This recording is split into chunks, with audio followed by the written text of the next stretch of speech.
Сәлеметсіздер. Read this article about the right things to say to different people at parties. In Paris, guess how to complete the don't say phrases дейді. Так, мақалаган. Міне мақала. Бұл мақаланы right things to say to different people at parties. Вечерде адамдар бір-біріне дұрыс сөзді айту керек, сол сөзді қалай айту керек, қандай сөздерді айту керек, соны толықтыру керек дейді. What to say and what not to say to people at parties. Пауза басып, бос орындарды толықтырамыз, яғни пауза басып көрейік, ойланып. Орындадыңыз ба? Орындасаңыз жауабын тексерейік. If you are talking to a doctor, don't say I have a problem with my back. Could you have a look at it? Деп айтпаймыз. You look tired. Should you like a drink? Say you look tired. Would you like a drink? Деп айтамыз. Келесі, if you are talking to a teacher, don't say you're so lucky. You have не болады бұл жерде? You have really long summer holidays. Мысал үшін, кейін мынау айтады, I'm sure it's very difficult to motivate teenagers. Деп айту керек. Келесі, енді басқа жауап берсеңіз де ештеңе қылмайды, ол жай ғана не, бірнеше мүмкін мысалдардың бірі ғана. Келесі, if you are talking to a travel agent, don't say, can you recommend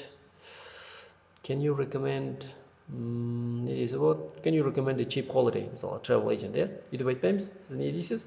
What's the most interesting place you've ever been to? Деп айтсақ қызықтырақ болады.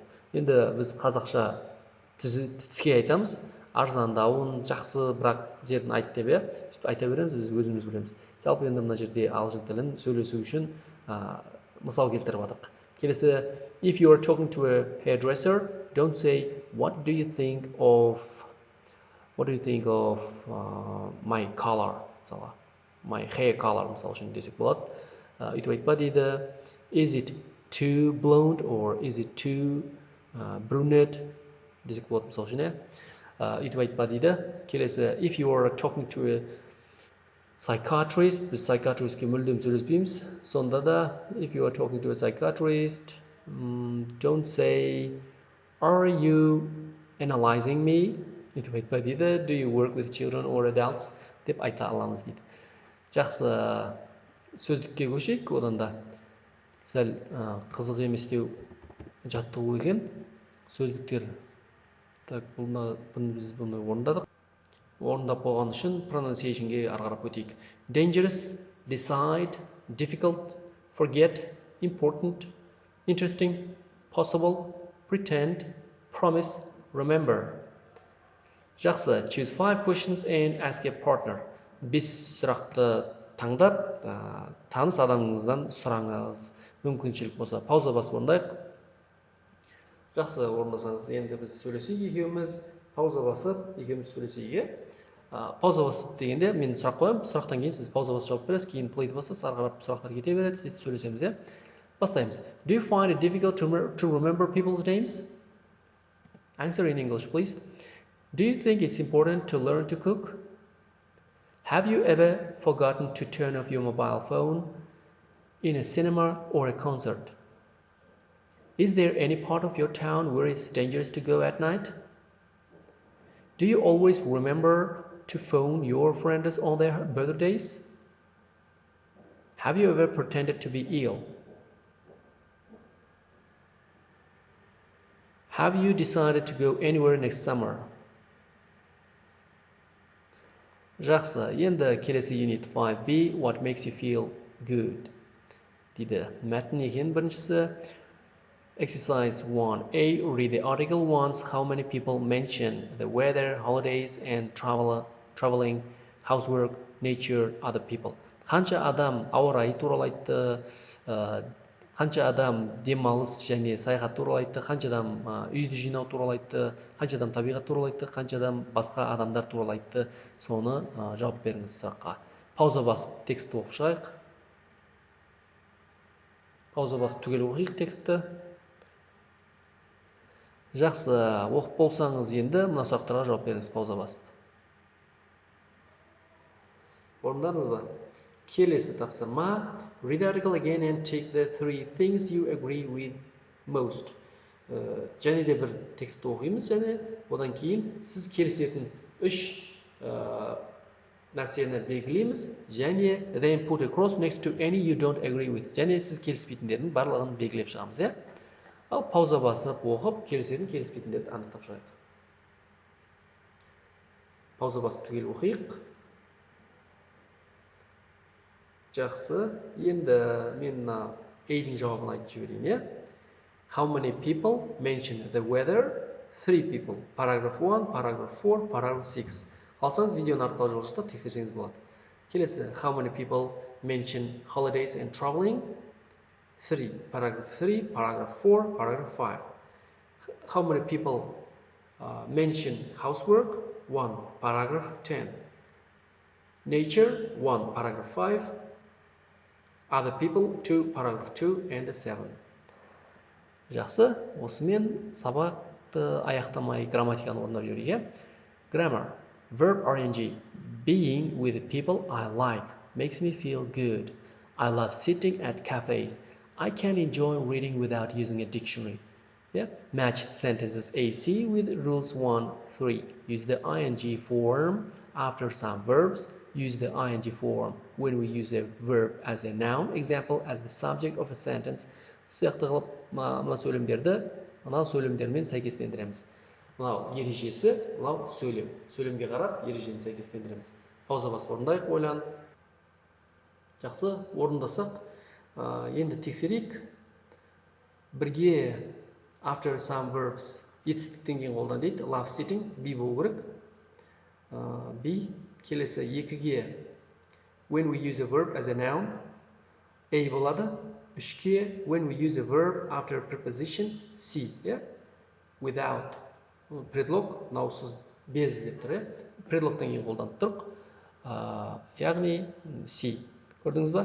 Толығырақ қазір грамматикалық жаттығуларды өтеміз. Мына жерде не дейді? Look at the highlighted verbs. Can you remember the spelling rules for making the ing form? ing-дің оқылуын есте сақтап жіберіңізші. Қалай болады? Мына жерде be, being, sitting, т екеу болып кетіпті, using дегенде е түсіп қапты, көрдіңіз ба? Жақсы.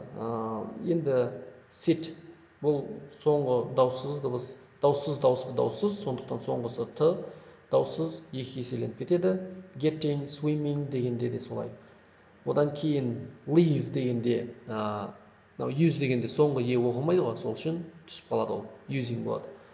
Тура сол сияқты live, living, writing деген болады. Толық тоқталайық. 5b, verb ing. Eating outside in the summer. Жаздың күні сыртта тамақтану. Eating outside in the summer makes me feel good. Жазда сыртта тамақтанған маған ұнайды, маған жағады. I love reading in bed. Мен төсекте жатып оқығанды ұнатамын. I'm thinking of buying a new car. Мен жаңа көлік сатып алуды ойлап тұрмын дейді. Use verb ing as the subject of a sentence. Сөйлемнің бастаушы ретінде осы герундиді қолданамыз. Smoking is bad for you. After some verbs. Біраз етістіктен кейін қолданамыз оларды. Жаңа алдыңғы сабақтарда біз инфинитивте солай еді, бұларда да тура сол сияқты, бірақ басқа етістіктер. Like, love, hate, enjoy дегеннен кейін мысал үшін. I hate getting up early.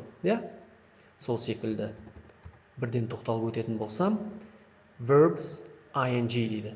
Enjoy да ing келеді, finish да ing келеді, go on ing келеді, hate ing, like ing, love ing, mind ing, spend ing, stop ing. Мысалға, I enjoy reading in bed. I enjoy reading in bed. Enjoy рағаттану маған ұнайды. Етістік болып тұр бұл жерде, read оқу етістік, бірақ ing арқылы, яғни герунди. I enjoy reading in bed. Have you finished getting dressed? Finish. Әрекетті бітіру, етістік, get, киіну, get dressed. Әрекет, етістік. Сондықтан, мұна екі етістік болып тұр, мұнаусы герунди түрінде беріп тұр. Getting. I have finished getting dressed. Enjoy'дан кейін ing, finish'тен кейін ing, көрдіңіз ба? I have to go on working until 9 o'clock.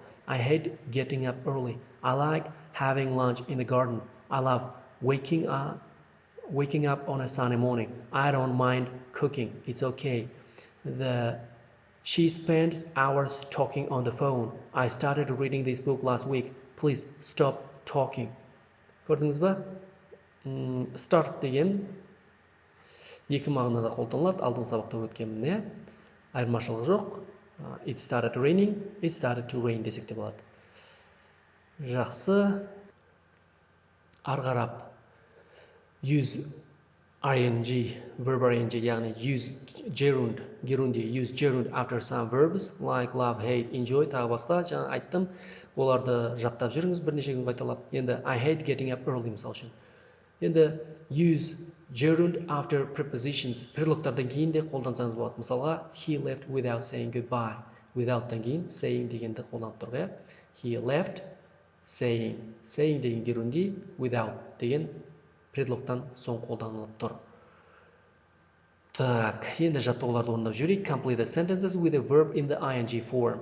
Мына етістіктерді қойып және ing жалғап сөйлемдерді орындаймыз. Бірінші мысалы, міне I don't really enjoy doing exercise. Қалған пауза басып орындаңыз.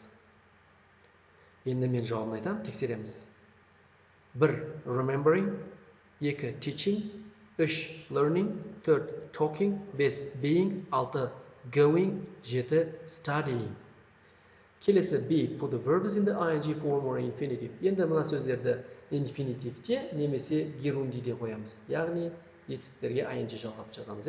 Мысал үшін мына listen'да like-тан кейін біз gerunde қолданамыз. I like listening to music. Қалған паузаға басып сіз орындаңыз. Жақсы, енді мен жауабын айтайын. 1. Doing, 2. Not to go, 3. To park, 4. Reading, 5. To drive, 6. Doing, 7. Cooking, washing up болады. Жақсы, осымен сабақ аяқталды. Сау болыңыздар.